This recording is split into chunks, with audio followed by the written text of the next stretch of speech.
Hi, so myself Joel.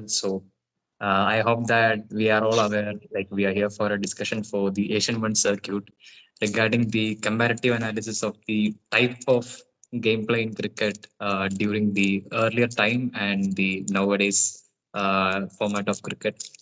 So I'll start with my opinion. Like earlier, during the early 2000s, from when I started watching cricket, I felt like more of like players used to give respect to the format of cricket they were playing. Like whether it be Test, whether it be ODIs, or whether it be T20s. T20s were lesser explored at that point of time. They used to play in a way in which the format demands. But now what I see is that in the recent World Cup also, like might be because of the interventions of league cricket like Big Bash or IPL or other county formats, players were more of like aggressive, not cool. Like they were trying to hit miles of runs in few overs, and but the end result always comes the same. Like whether you play in the way which the format demands or whether you play in a T20 mode, end of the day in 50 overs, a team will be going to stick somewhere around 300 runs or 280 to 300 runs. So that's what I have seen. So I would like to hand over the baton to Jeevan now to start with. Yes, thank you, Joel. So, about a comparison between the players from, we have to fix a certain boundary where if it's 1995 to 2007, we call it one era, that is pre 2020s, and then 2007 to 2023, that is the current era. I think the game has changed a lot. Even though the name stays as cricket, the game has changed in every single way we can possibly imagine.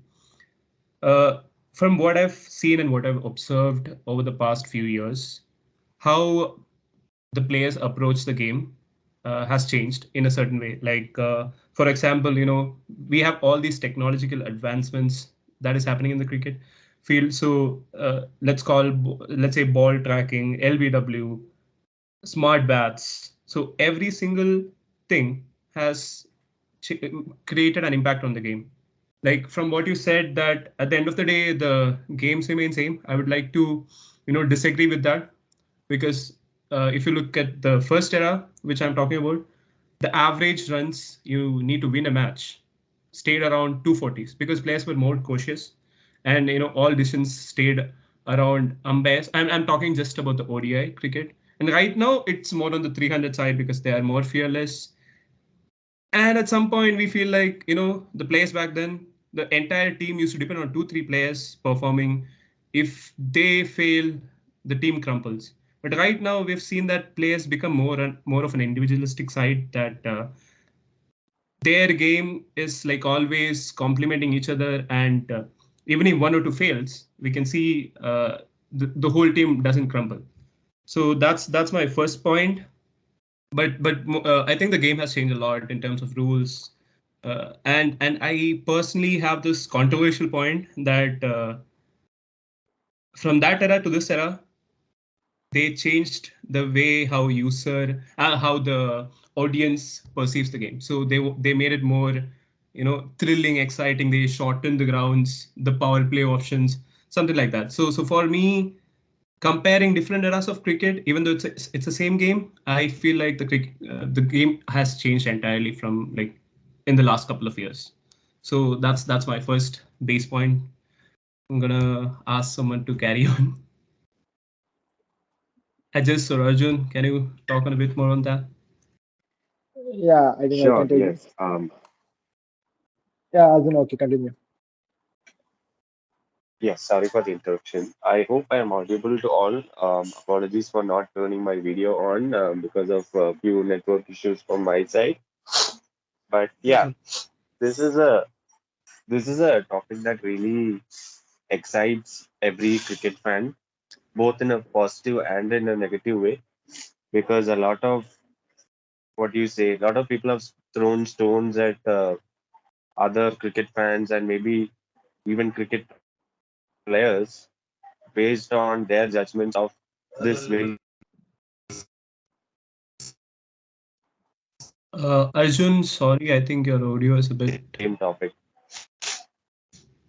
I think we missed the last point Just because give it's me a moment. yeah, sure. Take your time. I mean, in the meanwhile, Ajes can continue once he fixes the network. Okay, so so I will continue in the meantime. So I think when we are comparing with the old generation of cricket and this new generation of cricket, like in the topic we say, as we say, a golden era of Indian cricket versus the present era.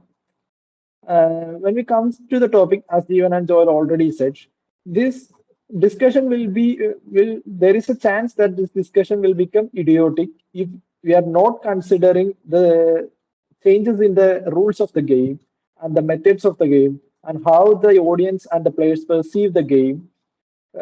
We need to first need to look into these issues. So it was a popular thing that in the 90s we can say that Sachin is trying to hit the ball outside the ground when he's in 80s or 90s, and he's getting out from the cat getting out from the catches in the boundary line. We can see many players doing this in the last power play overs. But when it comes to after 2010 or after 2005, the boundary lines become shorter, and the cricket has become a game which is more focused on where players and even the team and the management are more focused on getting more runs. Even the rules are made to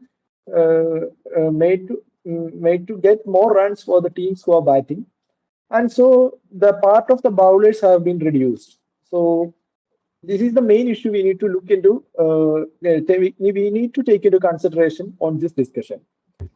And after this evolution of cricket as a batsman's game, the next changes we can see in this era was the field restrictions, the power play in different overs, the introduction of new balls in the middle and the second innings. So all these issues makes cricket a batsman's game. And when in this from this platform, when we look into the statistics of our batsmen and even bowlers, stats of our batsmen and bowlers, we can see the new era batsmen, like the players who batted in last 10 years, has a very good average, very good strike rate, and more runs than even our so-called golden era players. The players like the legendary players like Sachin, Ganguly, Dravid, Lakshman, all of them struggle to find these much runs when we compare these players to the new age players. So cricket has become a more of a batsman's game. And this started not from this 2000s or 2010s. I think it started from the very evolution of game. In 1983 World Cup, the score India defended in its final was 184. And remember, it's a 60 over game, not a 50 over game, it's a 60 over game. So this game has changed drastically, especially after the introduction of Indian Premier League in 2007. So we are largely coming into a T20 format game, and we are adopting this T20 format in Test cricket. Even in Test cricket, we are going into a one-day format. We know that what England has introduced in the last couple of years. I think they term it as basketball or something, like getting scoring in high run rate even in Test cricket.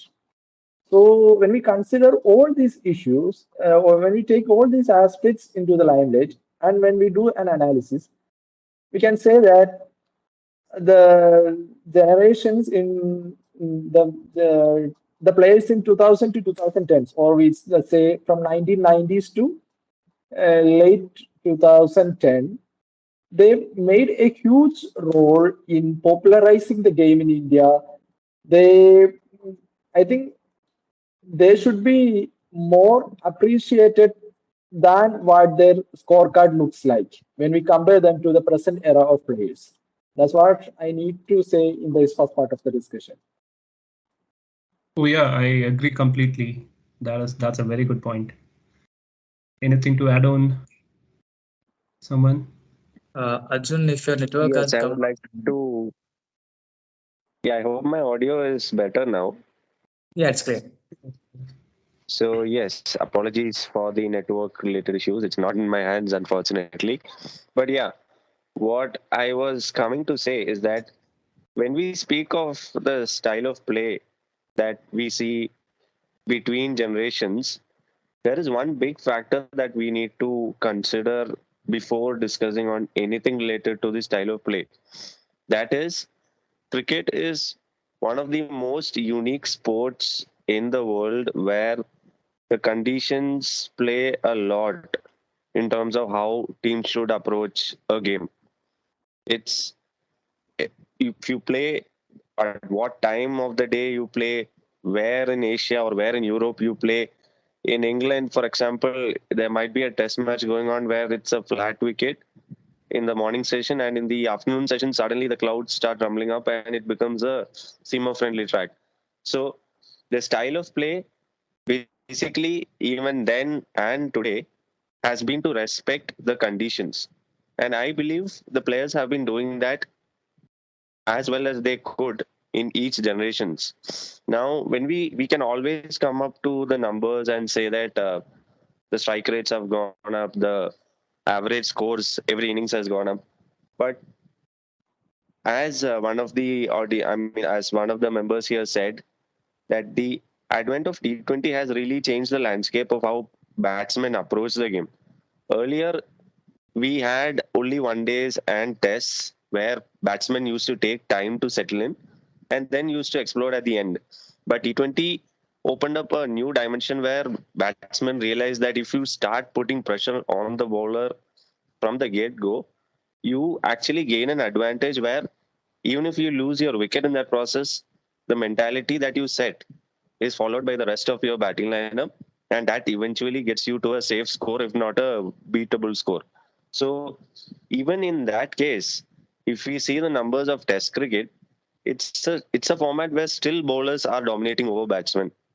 Wherever we go in the world, it's a format where still bowlers are ruling the roost, and batsmen are trying to find ways to survive and not hit sixes. So we still have a very good blend of, what do you say, skillful bowling and skillful batting.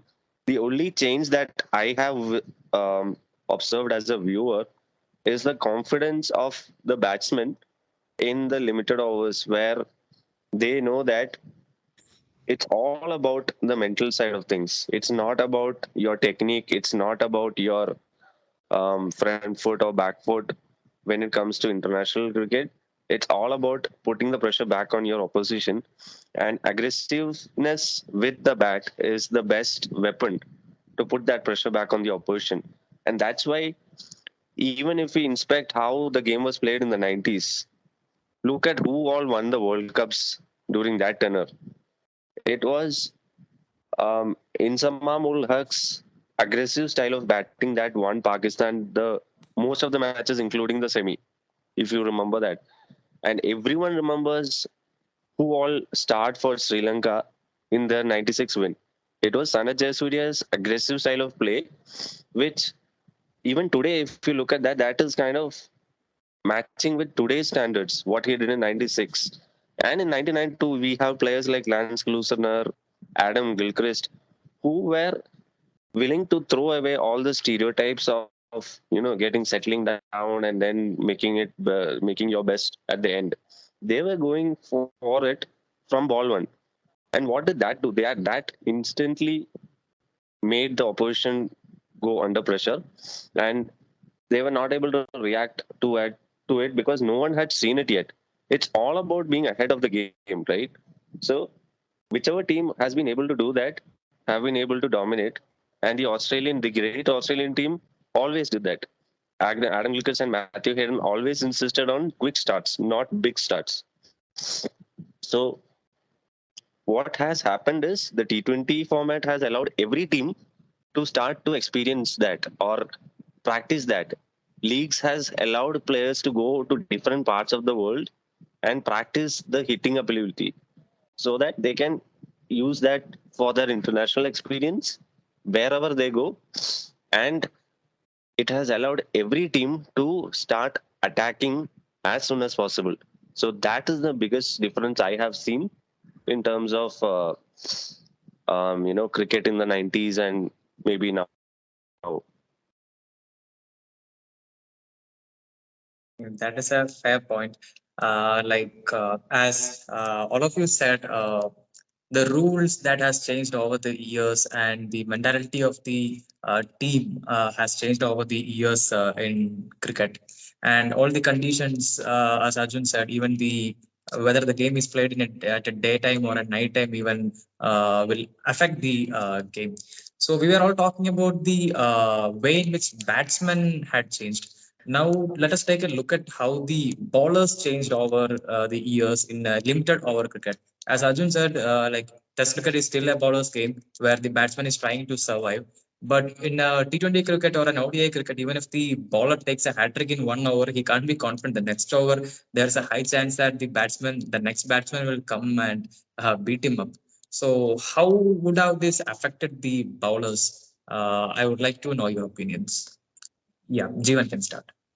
Uh, yeah, before talking about that, I would like to bring in some, how the technological advancements has changed the perspective again of the bowlers, because every time you play a match, you look at the data, you have a lot more data than you used to have from the 90s. So you look at the data, you can see where the weaknesses is. And these bowlers right now study a lot more than they used to, because you know where the batsman scores, what is his weakness. But this is all statistical based. And I think because of the availability of this data right now, even though it's a batsman's game predominantly, the bowlers still have an edge because of the data available. So, so the thing is, the whole system is a complex system to be compared from the past and present. That time, yeah, like how Arjun said that a batsman started scoring early and you put pressure on the bowler earlier, and they did succumb to that pressure. But then right now they know that this is going to happen, so they know what over to bring in a certain bowler, what kind of field placements is going to be effective for this particular batsman. So how both of these variables cancel out uh, makes it a little harder to compare the same thing. But so personally, I when I used to play cricket, I used to go for the role of an opening batsman. So what we say was the exact same thing Arjun said. Put pressure on the bowler. Go for it. So I think, yeah, from a bowler's perspective, it's a little harder now, but I think they still have the edge because of all the data available to them, and the kind of statistics makes it an entire different game. That's my point. Also, one more thing is how bowlers' abilities has changed is because the rules have changed. Earlier, when like umpires like Steve Buckner, without a DRS, they used to get more wickets, and without the hotspot edges catches, there used to be a lot more wickets, and it's harder to take a wicket right now because it could be of statistical errors. You could lose a wicket. We have seen that happen in this current World Cup also. So yeah, I don't know. It's a complex system to be compared, but then I feel today's bowlers are a bit better than what they used to be because of the data available. And that, I know that's like a not a that's a different opinion from people when they compare Sachin Tendulkar to Virat Kohli, they say the bowler Sachin Tendulkar faced was more ferocious, more aggressive. They don't have bowlers like that now. But then I don't know. The bowlers currently study a lot more than what they used to be. So yeah, that's the point I have. Anything to add on, Ajes? Yeah, continuing from taking on from the points where both of you stopped. It's like even though cricket becoming a batsman's game, the part of the bowler become more important and he gets more scope in this game too. Like what Joel Josie said, even after taking a hat trick in this over, we know that the bowler is not safe because the next batsman who came may hit him for three sixes in the same over itself. This applies vice versa also in this context. That is, even after taking three sixes in a row, there is a higher chance that bowler may take a couple of wickets in that same over itself, or after conceding at least 50 to 60 runs in his first 3 overs in a T20 cricket, he may defend 10 or 8 runs in the final over. So the bowlers are not fear of getting more sixes or conceding more runs in this era. They are taking each ball and each over as a new game. We can see this in we can see examples in our IPL. In most of the games, the bowlers are conceding 50 to 60 runs in their 2 or 3 overs, and when it comes to death overs, they are able to defend 10 or 15 runs. So they are taking each over as a new game, and the vast availability of the data on every player and every batsman, they know which is their weaker side. In what position should I bowl? Should I bowl a bouncer or should I bowl a yorker? Or should I bowl? Should I slow down the ball? Or how much space should I include in this ball? All these data are available, and a good application of the suitable for this batsman, a good application of some suitable balls for this batsman with the help of this data will help them to take wickets. So, with the advent of T20, no doubt the cricket is becoming a batsman's game. The cricket is more prone to getting into 200 or 250 runs even in T20s. But even in that scenario, the bowlers is getting an edge to excel in these situations. Like you can give 50 or 60 runs in 4 overs, but you need to take some 1 or 2 crucial wickets. There is large scope for bowlers, and we all know if the batsman get out in his fast ball, his contribution to that game ends. But even if a even if a bowler bowls 1 or 2 expensive overs, he can still come back in his third over or fourth over. The Sunrisers Hyderabad won their title a couple of years back with this strategy. They invested heavily on these bowlers, especially like Rashid Khan. They have bid a huge amount for their bowlers because the justification they said to is if a batsman get out in a single digit score in very early in the match, his contribution ends. But that not the case with the bowler. He can still contribute even after a 1 or 2 expensive overs. So this generation is redefining the role of bowlers, I think, in cricket. I think And Arjun Arjun, can continue from here. Yes. So the question is a very relevant one, and I would like to answer it in parts. So the question is pretty generic too. It's like whether the bowlers have lost the confidence or how is it affecting the bowlers, right? So I would like to break it down into segments.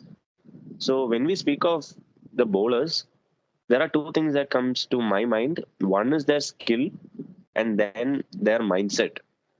And when we speak of bowlers, we can categorize them into two, right? Spinners and pacers. So medium, fast, all of them, I'm just bracketing them under pacers. So let me go to each of them and try to understand what I feel has happened. Um, as I mentioned in my previous stint, that the batsman's mentality has changed. That is a very evident observation that any cricket fan would say. And how the bowlers have reacted is really kind of surprising because if I see how the fast bowlers have done in both skills and mental, I would say that the fast bowlers have done a better job than the spinners overall. I'm not trying to say about Asian teams or non-Asian teams in particular, but I have felt that it's the fast bowlers that have handled this change much better. Now, I would like to put one example forward for that. The recent Ashes that we saw was one of the best Ashes that has ever happened, without a doubt. Now, everyone was anticipating how Australia, which is known for their pace attack, would fear or fare against this new English style that was kind of dominating every bowling attack. basketball. And if the pitches were flat, as I said, sorry, No, sorry, nothing. Sorry to interrupt. No, I was just saying basketball. The Brenton McCullum yes, style. correct, exactly. So as I said earlier, right, in England, it's like you never know what is the weather. And when the weather, it's like they are using the proverb, make hay while the sun shines, literally. So whenever the sun shines, they just go after it. That's the basketball approach in my books. So they still respect the conditions a bit. So it was interesting that the main line added for that series was how Australia will react, how the Australian Pacers will react, and how Hazelwood summed up their mindset was really interesting for me because he said we will just forget about run rate. We will just forget about run rate. We'll just focus on wickets because run rate was inevitably going to be high against England, and the old mindset of bowlers where in Test cricket the run rate should be three, 3.5, not crossing four. It's okay if we go at five. If it's okay if we go at six, we just need to make sure that we are still hitting the line and length and making opportunities to take wickets. We'll just forget about the run rate. So that is what I meant by adapting to the change. You know that the batsman is going to come after you. Now, what should be your mindset? You need to get him out.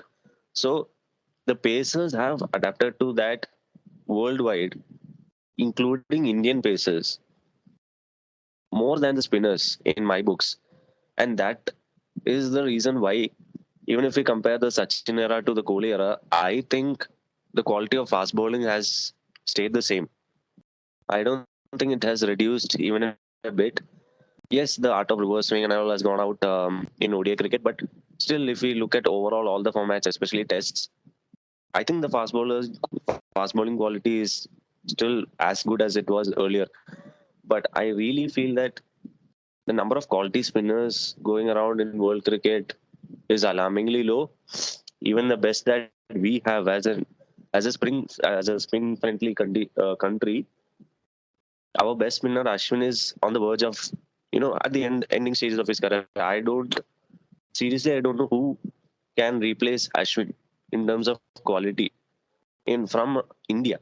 Let's look at Pakistan. We all saw how they just couldn't bowl spin.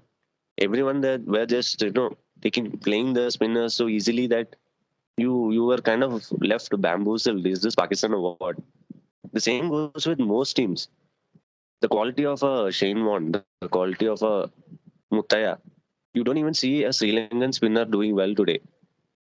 So I feel that the spinners have been the worst affected with this change in attitude of batsmen, where batsmen never give respect to a spinner. It's not like you just bowl an off spinner to a left-hander and he'll just defend. He'll still go after you. So I feel that the quality of spin has come down. It might go up again. We might see a situation where, just like the Pacers, the spinners might start to change their mindset, and we'll start to see again quality spin coming up. But as of now, I would say that the fast bowlers have done well. They have not been that much affected due to this mindset change, but the spinners certainly have been as affected.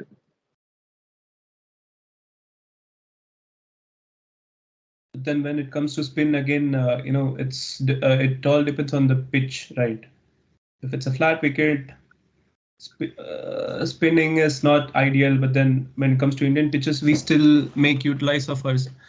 Like we do utilize our players to our spinners so much in the middle overs to slow But down the game.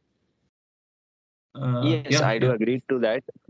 But I would I would say that irrespective of the conditions, the spin quality has come down.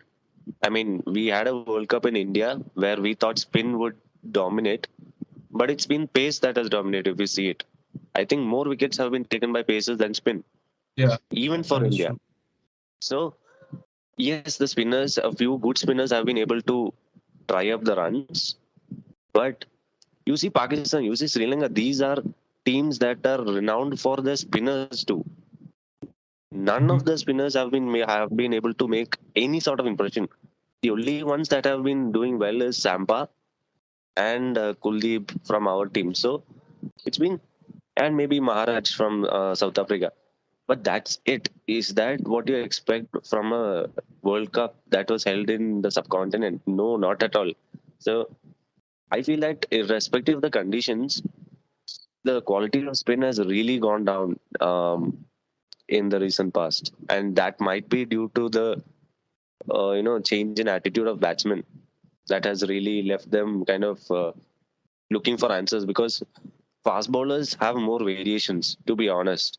They can come up and suddenly vary their pace to 70-80% of their original pace. They can bowl Yorkers. If a spinner is being taken down, what can he possibly do? He can't suddenly invent the dusra. Those kind of inventions have also gone out of the game. He can't bowl a wrong one if he doesn't know how to. His stock ball is getting, being milked for runs. He becomes ineffective and he gets taken down as well. So I feel the answers that spinners have come up has not been good enough or has not been quick enough to bamboozle the inventive style of play that batsmen have come up with. But again, even comparing this World Cup, I think if you take the stats of the top 10 economical bowlers, I'm sure the top 70% will be spinners. Maybe I think rather than taking wickets, like bringing in Murli to get a breakthrough, the approach of the captain has changed so that the spinners could slow down the batsman.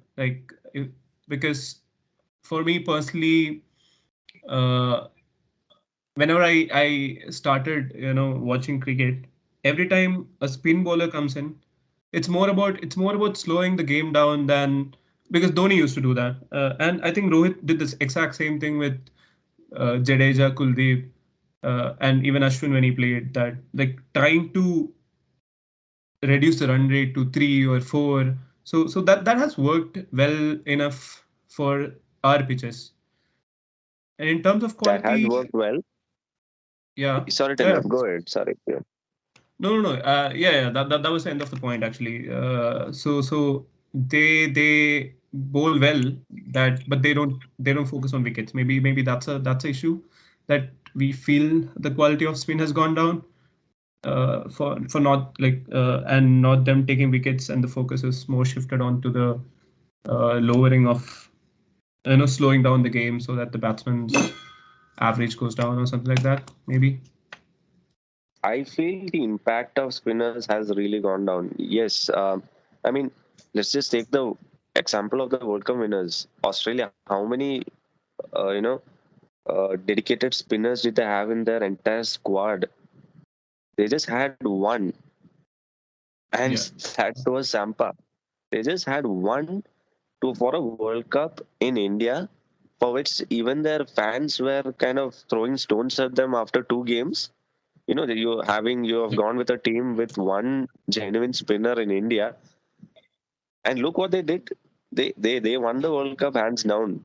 They beat the best team in the competition hands down in the final on a slow wicket with four pacers, with three genuine pacers and part timers. So it's not about. I mean, in 10 years ago, this would not have been the case. I don't think this would have been the case where a team with just one spinner and would just outplay all the other teams with more spinners in India, especially because I feel that happened only because of the quality of spin deteriorating, where Australia had a spinner who was better equipped mentally than most of the other spinners in other teams. I won't say more than Indians, but still, one spinner was enough for Australia to win the World Cup, which means that pacers have actually helped them to win the World Cup more than the spinners, and that Mm-hmm. explains, that makes me feel more um, that whatever I said is right because the impact that spin had 20 years ago, I don't see that impact for spin in today's world, even in Test cricket. So Yeah, I adding to think Arjun's point, yes, Ajas, please go on. okay. So I think along with the along with the changes in spinners, also there is changes from finger spinners to wrist spinners. Actually, Ashwin and Jadeja all are considered as finger spinners. And when Virat Kohli take the captaincy, we can see that Ashwin and Jadeja were gradually replaced by Chahal and Kuldeep, where they are wrist spinners. And even Arjun says the Samba is a wrist spinner, Rashid Khan is a wrist spinner. So the spinners from finger spinners, there is a change to wrist spinners. So the wrist spinners can use certain variations like googlies and other spinning variations very effectively, which is also effectively controlling the batsman in the modern cricket, where they are looking for big shots and runs. So we need to. There is a transformation in the spinning department, and I believe that in the coming eras, the importance of spinners is not going to decrease, but the tool of spinning will are getting itself transformed in the cricket, I believe. So we can see these spinning departments and the spinners in a new transformed way in the coming eras. Yeah, adding to the points, I would like to stress upon one thing.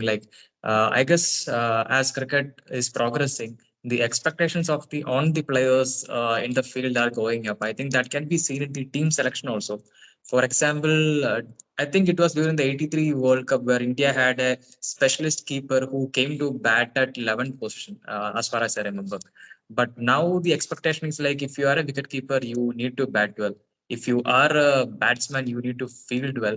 And also on the early bowlers also, you have to be equipped with a little of batting also.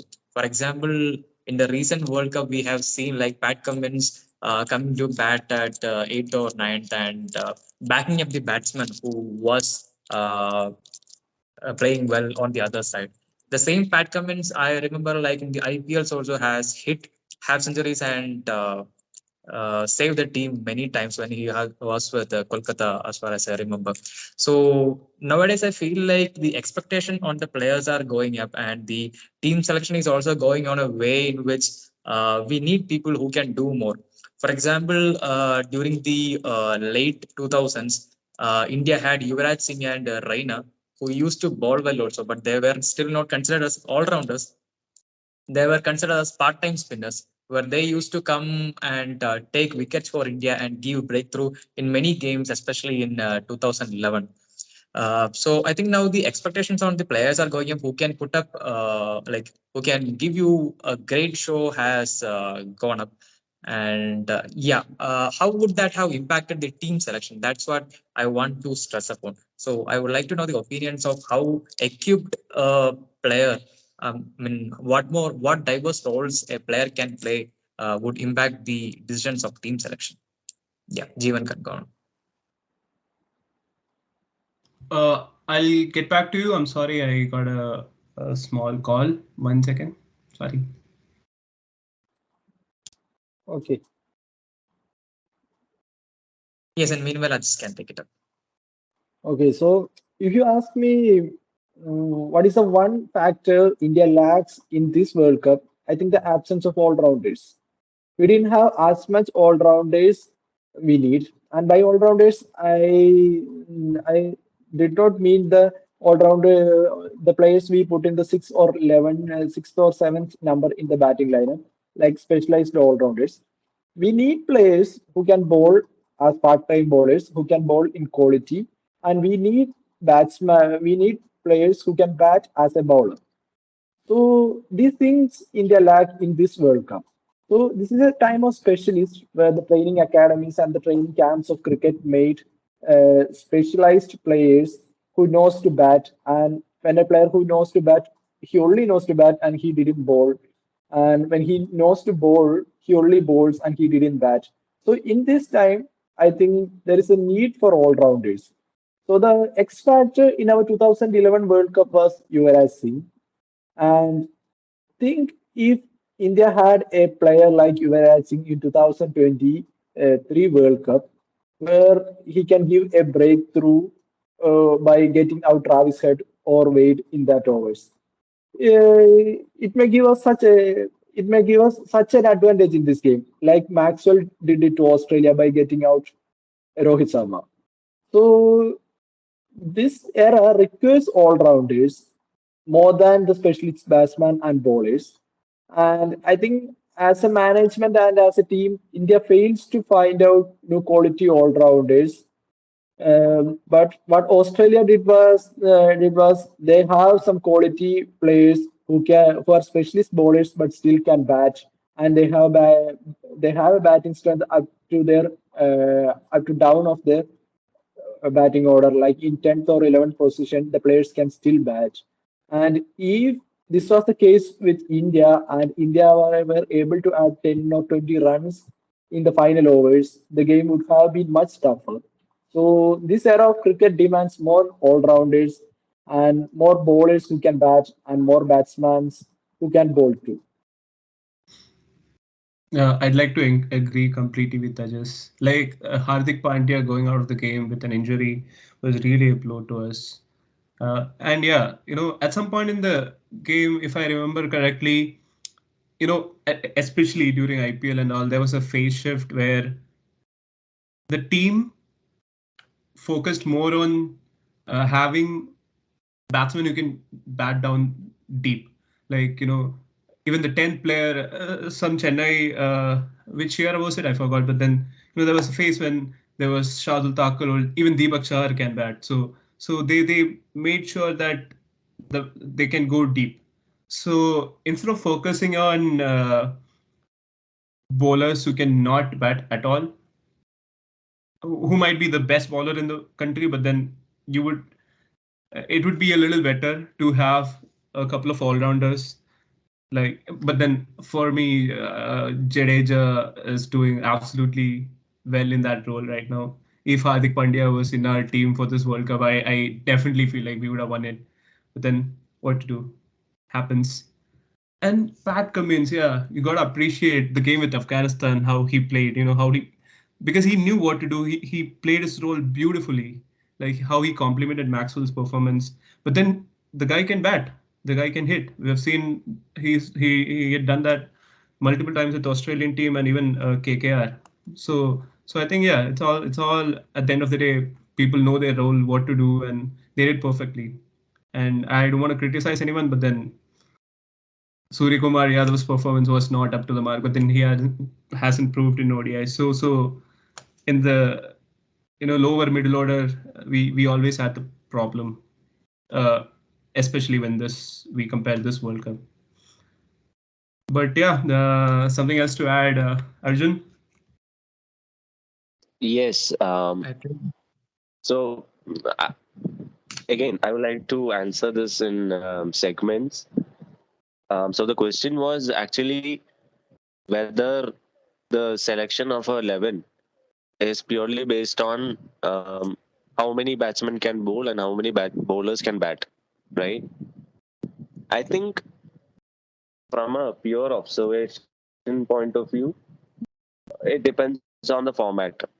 For example, if it's Test cricket where you need to get the batsman out, they won't give you wickets. You need to get the batsman out, and you need to face quality bowlers, and you need to protect your wicket first and then score the runs. I think Test cricket is a format where you need more specialists than any other format, even for wicket keeping. Even for wicket keeping, because there might be occasions where the ball would bounce. It might turn 3-4 stumps, and where it might wobble after passing the batsman. So you can't be having a KL Rahul as a wicketkeeper in a Test match. I don't think so. But when the format becomes shorter, the shorter the format, the role of a specialist diminishes. Is what I feel.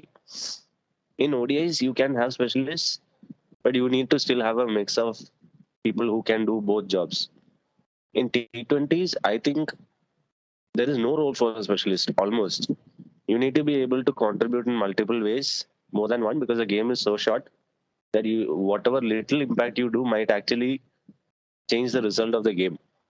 And I would like to bring a point which I have heard from Harsha during his brilliant commentary stints and whenever he shares his observations. So he has said once that in today's world, a cricketer should be able to, an international cricketer should be able to contribute to a team in at least two ways. It's not Yeah. it's not an option anymore. It is at least you should be able Yeah. to contribute in two ways. And that is the reason why people like Chahal still have not in have not concreted their places in the team, because he has been Exactly. bowling well in patches, but he is a liability in the field, to be honest. And you know that even if he gives you 5 runs with the bat, it's a bonus.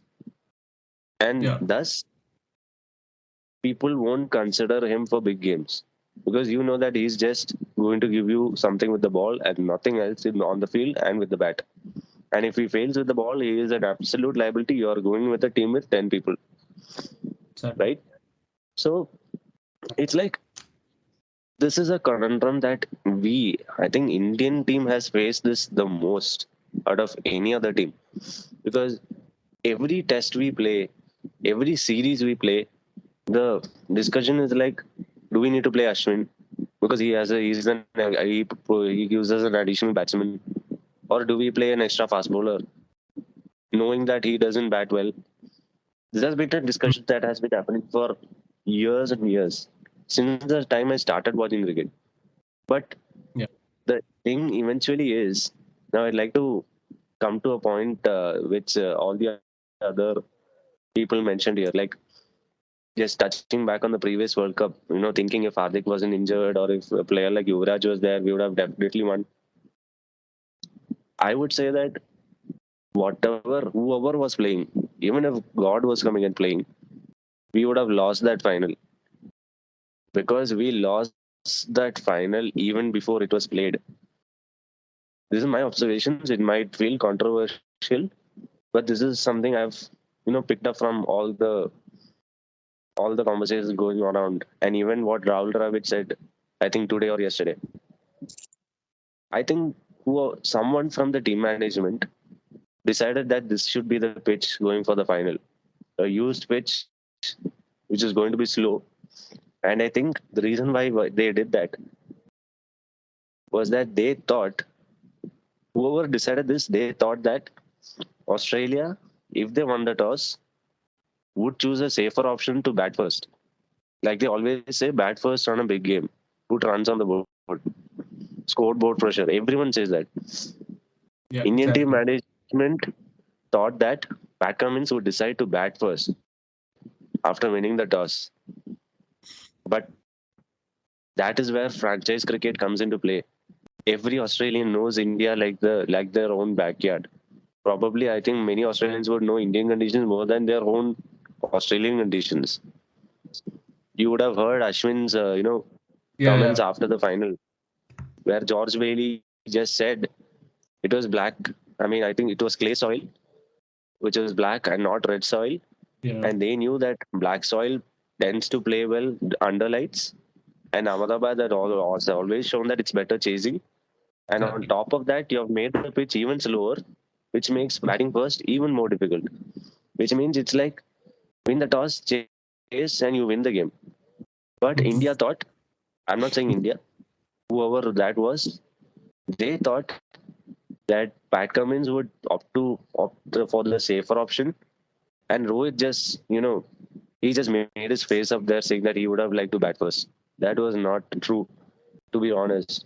And that backfired. So whoever was playing, get your tactics right. If that is not right, your basement is flawed, your house will never be built. So I guess this World Cup was never meant to be for us, because we were playing so magnificently that the pitch never mattered to us. But from some point in time, they started thinking about pitches, and for the semi and the final, they started using used pitches, and that backfired. It didn't backfire in the semi because we played exceedingly well. In the final, it backfired because we didn't play exceedingly well. We just played a par. We just made a par performance, and that was enough, because already the damage was done before the game. So eventually, yes, a team selection depends on, if you have more all-rounders, of course, it's the better. But I think in Test cricket, you still need specialists to do the job for you. Great, Arjun. Yeah, in the interest of time, I would like to touch upon one more part of it. Like now we have discussed about the game, what is inside the game, what the players do, what their roles are. I would like to touch upon another topic of how cricket as a mode of entertainment or cricket as a business has grown. Like for example, nowadays the frequency of matches are really high. In the start of the year, during the March April time, you will have IPL coming in for 2 months. Then you will have India touring some other countries, or the other countries coming into India. Then you will suddenly have T20 World Cup or One Day World Cup coming in, where One Day World Cup comes in once in every 4 years, and T20 World Cup comes in once in every 2 years, which means that in every 4 years you have three World Cups getting played. So, for example, if we look upon the attendance rate in the last World Cup itself, except for India's matches, the attendance were really low. So, when they are trying to grow the business of cricket, is it true that the people's interest would be going down a little if their favorite players are not on the field? Like the frequency of matches, how would it affect cricket as a mode of entertainment, which was one of the primary entertainment mode for people in India? And we all know that cricket is a game that consumes a lot of time. It's not like a football or a basketball match where you can wrap the game in 90 minutes or 60 minutes. So how has this changed? Like how the mentality in getting cricket as a business and how as a mode of entertainment would have changed? I would like to know your opinions. Yeah, I think they just made the stadiums bigger, newer. That's why I'm not sure about the data. I'm sorry. I'm just still thinking. Maybe from my understanding, BCCI is still one of the richest board in the country and is super profitable. So on the economic side of it, I think they're still making money. And to talk about the psychology, I feel like you know the world has evolved so much that people have multiple sources of uh, entertainment, so that they have other options to, like, they don't want to, like you said, like they don't want to spend the whole day just watching cricket. They could easily watch it on a big 65-inch flat screen TV and then go back doing their own business.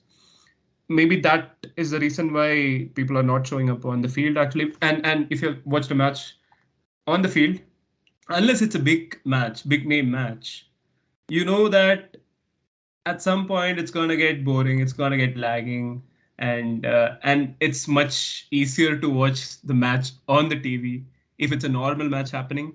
So I think maybe the frequency point comes into picture there. But other than that, I've thank you for the topic. I've not thought about that much, that I could answer it more specifically at this point of time. Maybe someone could take over. And I would like to add a concluding remark as well, because I've got a meeting very soon. That for the main topic. Sorry to take a deviation. That for me, cricket is a complex game from what it was 20 years ago and what it is now. So a comparative analysis on even the players or even the game, even though the name stays the same, I would like to not make that comparison. It's more technologically more advanced, and it's more uh, you know they made it more entertaining and thrilling for people, because people, like, in the general people's attention span has gone down of all the social media and stuff like that. So they want to make them focus on the game, so they have to make it more thrilling, more instant decisions like DRS and stuff like that. For me, yeah, cricket has changed a lot, but then I don't want to compare. I don't have a personal opinion about that. So yeah, that's my concluding remark as well. So I would like to pass the topic to you all. Thank you, Jeevan.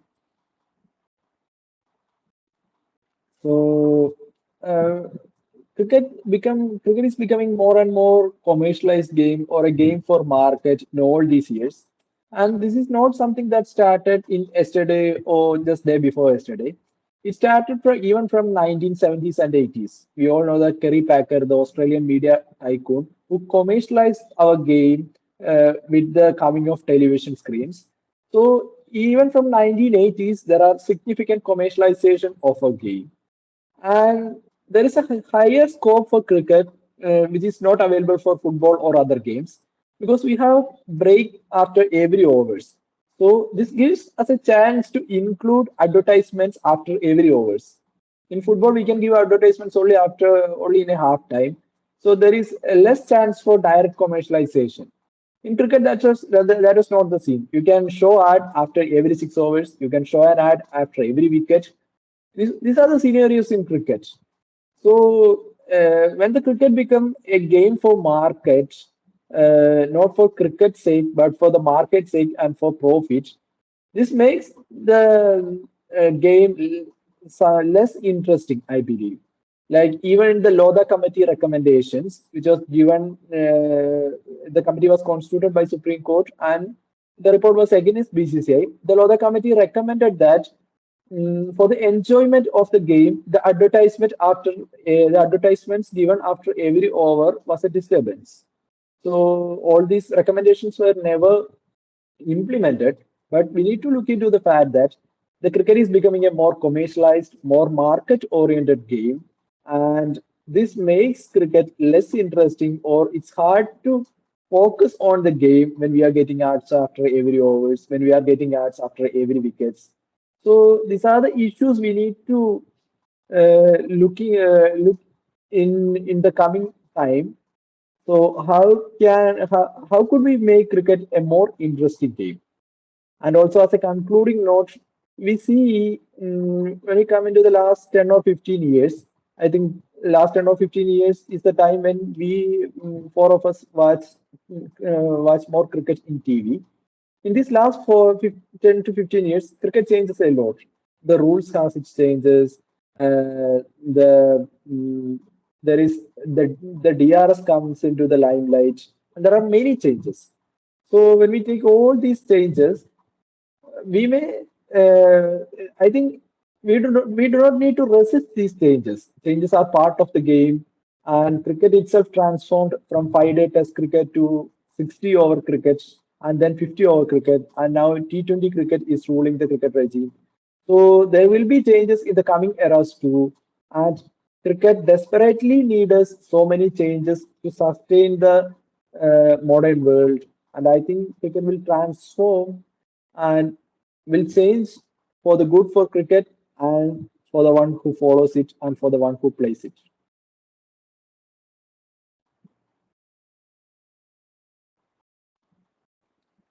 I think I will pass Please to continue. Arjun and Joel. Yes, thank you. Just to begin my answer first, I would like to disagree to one of the points that was made earlier that for this previous World Cup, for most of the non-India matches, it was a low turnout. I think that point is false because if you look at the numbers that this World Cup has churned out, it has broken almost every record that existed for World Cups. And that is not just digital viewership, and that is even the turnouts in stadiums. And that's not only for India's games. If I have watched every game this World Cup, and I observed that the starting was dull. Yes, the starting was a bit dull for the first couple of games, but from the third match onwards, I think that was when South Africa played Sri Lanka, and South Africa posted something like 440. Even for that game, the Delhi stadium was almost packed. And I can even name games like, Afghanistan, Pakistan in Chennai. It was a very good turnout.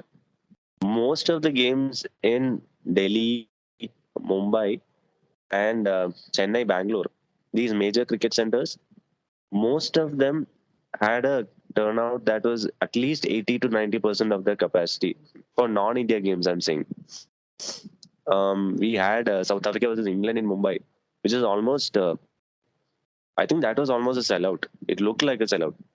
And the Australia-Pakistan game in Bangalore.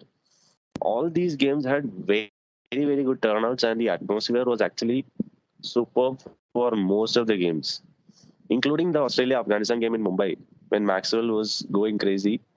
Just look at the crowd there. The atmosphere there was brilliant. So I disagree to the point that only India's game had a good turnout. This World Cup has broken every record for viewership and turnouts to stadiums. And that actually forms a part of my answer to this question of the future of cricket and the commercial aspect of it. Now, everyone a few years ago were very worried about Test cricket, right? The format taking too much time. Some people were calling it boring, which I strongly disagree. Look at what has happened to Test cricket now. Look at the recent Ashes, the turnouts that England always has for Test cricket. Yes, I agree that turnouts for Test cricket is the lowest among the three formats. No one would go to a Test match to watch 5 days. Very few would. But still, the popularity of Test cricket has grown tremendously in the last few years. And stalwarts like Kohli, they keep promoting Test cricket. They said Test cricket is real cricket. And if you want to be a real cricket fan, you need to start enjoying Test cricket. And that is a feeling that's there in the cricketing world today. Test cricket is here to stay. And so the commercial aspect of Test cricket might not be the most lucrative for boards and broadcasters, but that is offset by the shorter formats. So it's like, again, I'm coming back to my point of how unique a sport cricket was.